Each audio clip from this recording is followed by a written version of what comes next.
मीरपुर नाम के शहर में तेजस अपनी पत्नी नीरू के साथ रहता था। पति पत्नी दोनों ही नौकरी करते थे। एक दिन तेजस गांव अपनी माँ के पास फोन करता है। हेलो, प्रणाम माँ। जीते रहो माँ, तुम दादी बनने वाली हो हैं? अरे वाह, ठीक है बेटा, मैं कल ही आती हूँ। जब माँ जी शहर पहुंची तो बेटे बहू ने बहुत अच्छे से स्वागत किया। लीजिए माँ जी, चाय। अरे गर्मा गर्म पकोड़े ले आओ माँ के लिए। नीरू रसोई में गई और 2 मिनट में ही पकोड़े ले आई। जी ये लीजिए। बहू जादू से बनाए हैं क्या? अभी तो रसोई में गई थी। यम्मी। माँ जी, शीला रसोई में पकोड़े तल रही है, मैं बस लेकर आई। हे भगवान, मेरा धर्म भ्रष्ट कर दिया तूने। अब तो गंगा जल से शुद्धिकरण करना होगा। दूसरे दिन, माँ जी मैंने नाश्ता बना दिया है, ऑफिस जा रही हूँ। पर अभी तो घर का सारा काम पड़ा है। शीला आती ही होगी, झाड़ू पोछा बर्तन कपड़े वो सब कर लेगी। हमारे जमाने में घर का सारा काम हम ही करते थे। जी माँ जी, आप बहुत होशियार हैं, मैं घर ऑफिस दोनों नहीं संभाल पाती। तो जरूरत क्या है घर से बाहर जाकर चाकरी करने की? वैसे भी घर का काम खुद करने से घर में बरकत आती है, समझी? पर माँ जी। पर वर कुछ नहीं, इस महीने की पगार मिले फिर ऑफिस बंद है। हाँ। रात को नीरू तेजस से कहती है, सुनिए जी, माँ जी बोल रही थी कि मैं नौकरी छोड़ दूं। वैसे ठीक ही तो है, अभी तुम्हें आराम की जरूरत है।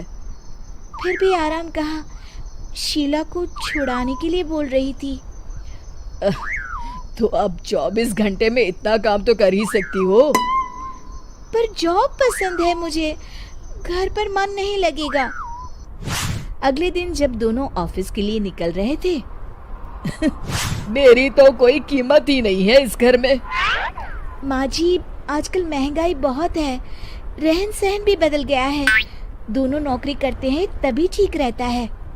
अच्छा, तू कहना क्या चाहती है? मेरा बेटा तुझे बिठा के खिला नहीं सकता? तू ही इस घर का खर्च चला रही है, हैं? नहीं माँ जी, मेरा वो मतलब नहीं था। मतलब खूब समझती हूँ, ये बाल धूप में सफेद नहीं किए मैंने। हाँ। अब तो ये रोज का काम हो गया था। तेजस भी रोज की झिकझिक से परेशान हो गया था। एक दिन उसने कहा, नीरू, वैसे भी तुम्हें मैटरनिटी लीव मिलने वाली है, तो अभी से ही छुट्टी ले लो। पर क्या, मेरी सैलरी अच्छी खासी है। आखिर नीरू ने रिजाइन कर दिया। जब बच्चा हुआ तो घर में सब बहुत खुश हुए। कुछ दिनों बाद तेजस फाइल देख रहा था। क्या हुआ तेजस, कुछ परेशान लग रहे हो? हाँ, वो हमारी जितनी सेविंग्स थी वो तो हॉस्पिटल में और छठी के फंक्शन में खत्म हो गई है नीरू। और अभी वैसे मंदी चल रही है तो मैं बोल रही थी कल मुन्ना को हेपेटाइटिस का टीका लगवाना है। नीरू, क्या पोस्टपोन नहीं कर सकते? नहीं जी, बिल्कुल नहीं। अब तेजस को समझ में आ रहा था कि उससे गलती हुई है। पैसों की कमी का असर घर के माहौल पर भी पड़ रहा था। अगले दिन, बेटा मेरा चश्मा और ये दवाइयाँ ले आना, पर्चा देते हुए माँ जी ने कहा। जी। तेजस, मुन्ना के लिए दूध का डिब्बा और डायपर भी ले आना, और ये किराने के सामान की लिस्ट है, इसे भी लाना है।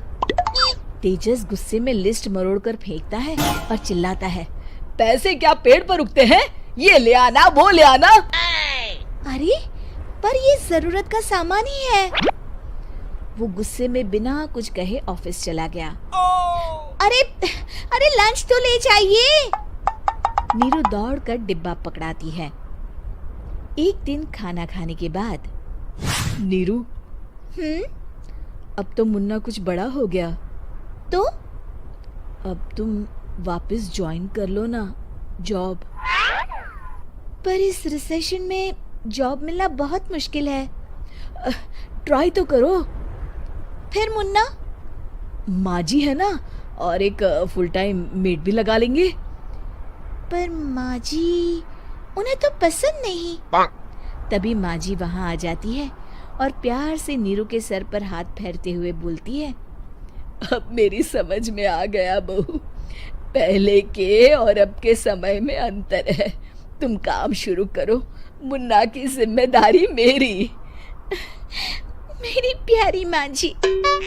ये कहकर नीरू उनके गले लग गई। शिक्षा, परिवर्तन संसार का नियम है, हमें भी समय के साथ चलना चाहिए।